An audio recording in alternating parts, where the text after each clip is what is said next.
एक सेगमेंट यहाँ पे चला, उसको देखा आपने? इसमें कुछ समझ आया आपको? क्या समझ आया?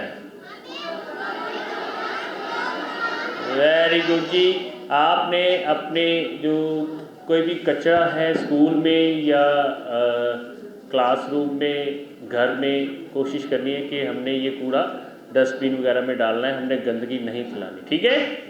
तो अभी एक अच्छा सा सॉन्ग प्ले करते हैं, पपेट्स आपको डांस सिखाएंगे और उसके बाद आप रेडी हो जाए, हम आपको ले चलेंगे यहाँ से ही जादू की दुनिया में, ठीक है?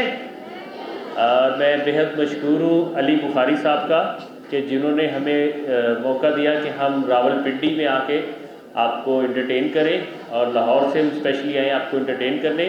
इंशाल्लाह आपको भरपूर एंटरटेन करेंगे। अभी देखते हैं पपेट्स का डांस और उसके बाद आपको मैजिक शो दिखाते हैं, ठीक है? ओके जी, पपेट्स के लिए एक दफ़ा क्लैपिंग करेंगे सारे बच्चे मिलकर। Very good.